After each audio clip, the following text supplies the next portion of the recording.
Welcome back to Poor Man Printing, guys, and today we have a big treat. Mr. Alfred Kahn has made an appearance. So if you don't know who Alfred Kahn is, let me just go ahead and show you a little something. This is Mr. Alfred Kahn. Alfred Kahn is head of Economy Veve license.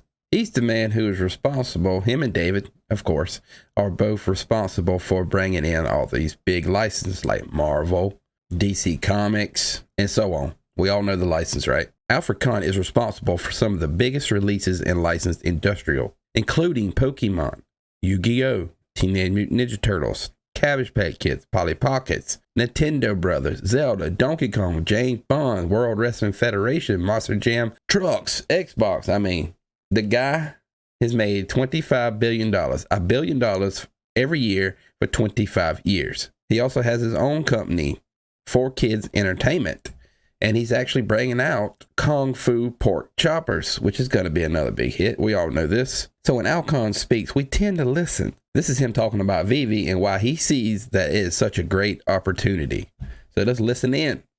So when you're looking at these properties and you're traveling the world and finding this IP, is there something universal that you're looking for when you're assessing them? Is there sort of a checklist that you go through, or is it on a case-by-case basis? I think what we do is we like to see if something is popular somewhere.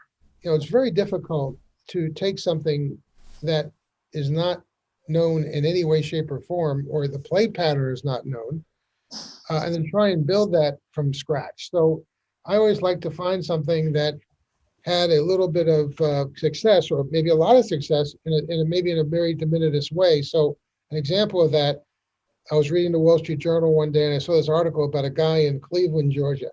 Cleveland, Georgia is 2 hours outside of Atlanta. It is really, a strange place, really a strange place. And this guy was selling or adopting out dolls from a location called Babyland General Hospital in Cleveland, Georgia. Well, I read this story and went, wait a second, I have to go see this. Flew down to see him. And he had bought an old doll hospital, like a real hospital that was from the 1880s, and put his handmade dolls in different settings in that hospital. And you get a tour with a nurse, and at the end of the time, they want to know, would you like to adopt a little person from Babyland General Hospital for $500? And people were doing it. And I went, and in the middle of this whole store, they had a Cabbage Patch, where the dolls' heads were coming out of the Cabbage Patch. So I asked them, what's that about? And they said, well, that's where we think babies come from. They come from cabbages. So right away, I hit on Cabbage Patch Kids and made a deal. Trust me, it wasn't very easy to launch this thing. We made one-of-a-kind dolls.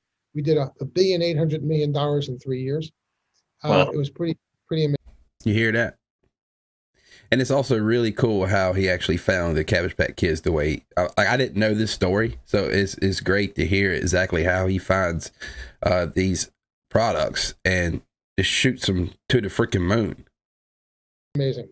So we're looking for things that A, have a point of difference, B, there's some success somewhere.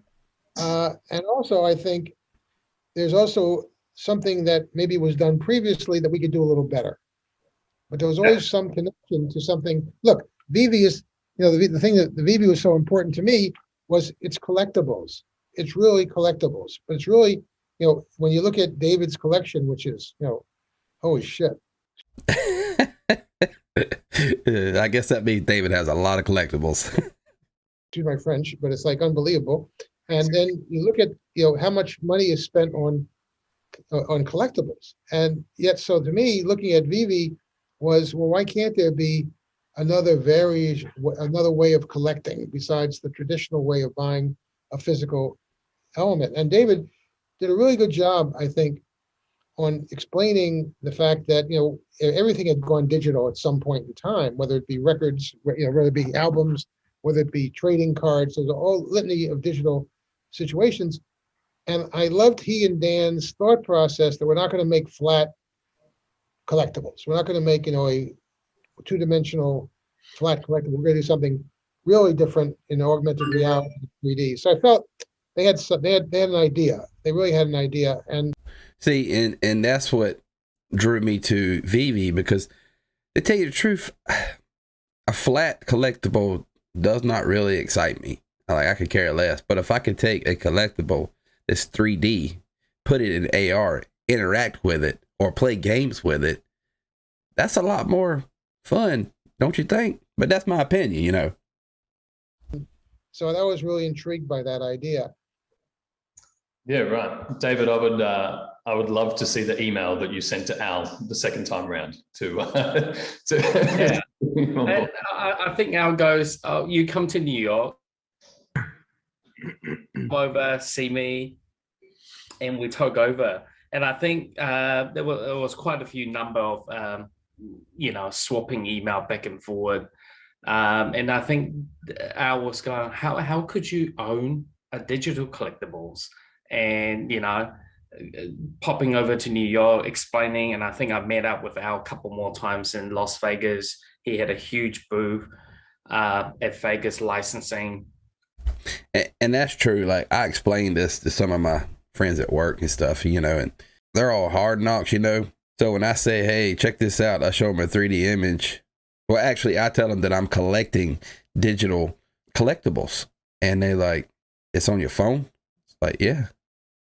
But that's all over the internet. Why are you collecting it? I said, let me show you. So I'll show them the Veve app. I said, oh, that's cool. And then I was like, oh, wait, let me put it in AR. And then their eyes is like, whoa, that is pretty cool. Like, yeah, I kind of like that. That's pretty cool, man. So, yeah, I mean, that's what I'm saying. The digital collectibles in 3D with AR is booming. It's going to skyrocket, But me explaining it to somebody without showing them, they just look at it and say, I don't care. Like, why would you want to have a digital collectible on an app that you can't do nothing with? But Veve's changing that. So I'm just saying. And that was really the start of it. And, we worked on a checklist, what we like, and it definitely was one of the hardest thing, I think, in licensing, to convince licensors that this digital collectible is going to take off. I think, with myself and Dan, we're definitely going to look at putting a book together, a little Netflix mini series. We every meeting we went, we took photos, we did a little bit of filming, we talked about it. And there's almost times that myself and Dan walk out of the room, we're just going, did they get it? Are they understanding it? What the user today sees in the Veve app, this has been a really long time in the making. When I literally say we started in 2017, we did, for 4 years, over 4 years with zero income, one ambition, and one dream. 4 years, zero income. That's amazing. That is amazing. Now, there's most companies that start out with millions and millions of dollars and they still don't succeed. These guys did it 4 years with zero income. I mean, if that don't put trust in Veve, I don't know what will. Myself and Dan, and with Dan, Al's help, we pretty much knock on every door. Al, I think there's days that your PA had to ring up some of these licensor, 3, 4, 5 times even in space of 24 hours just to get a meeting. And I think even when we left, they're still going, well, is this real? I mean, are these guys just dreamers or what? And I let Dan talk a little bit about, our experience in this. Yeah, I mean, I remember, there were times it was just so frantic. Dave, I remember times where we're basically on the way to, big licensor meetings, super busy, got my laptop literally in the back of the Uber, finishing the presentation right before we arrive. But no, I mean, yeah, it was very, very interesting. In the beginning, as Dave mentioned, people sort of like digital what? It was very new back then. No one really sort of understood what it was. Obviously now everyone knows what an NFT is. And I think it was really just, came down to the fact that, Al had so many good connections in the world of licensing, given that, a lot of the people that we were talking to had, previously worked underneath Al and really saw Al as like a, as an inspiration, and he really kind of kicked them off on their career. Yeah, I remember we're in Vegas. We have to walk from one end of the hall to the other end for another meeting. And it's often we will be stopped at 5-6 times, Al. People just jumping out and go, "Hey, Al, haven't seen you for a while." Just the caliber that Al's put the weights behind to help this project. And, we really want our audience to understand that this business is truly unique. It has multiple moving parts. You got your normal business admin, you got your technology aspect. Inside the app, it lives in this ecosystem with multiple different, you got social aspect, you got the digital aspect, you got the AI, you got, how the whole back end, the blockchain transact. And then you have the token side of the business, then you have the licensing and so on. There's a whole lot. We almost like a studio. Every week we are trying to come up with beautiful content and present ourselves like a TV studio. When we go live, and it's amazing.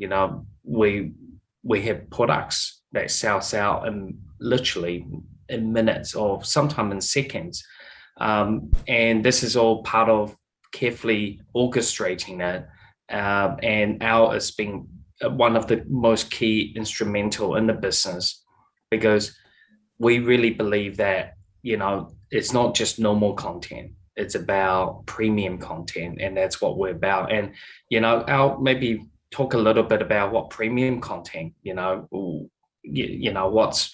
what's good, how do people collectors like to see. So basically, Al Kahn is the big gun. Him and David, they both knew each other for a long time, but Al Kahn is the myth, the legend, the man. He's the one who's getting all these licenses, and it would be really hard to explain to a company what an NFT actually is. But Al Kahn, David, Dan, they did their best, and now, just like he said, everybody knows what an NFT is, but not just a flat NFT. That's the best part about it. It's a 3D AR NFT that's going to have gaming. It's going to have digital comics. I mean, there's so much that's getting ready to happen, guys. Like, I'm not gonna lie to you. Let's look at the token real quick. So right now we're trading at 00295. Man, I tell you what, I sure do miss those 0015s and 11s. I'm just saying, but yeah. So what you gonna FUD about now? Al Kahn made an appearance. I don't know what you got now. Let's bring it on. But hey, Pole Man Printing out.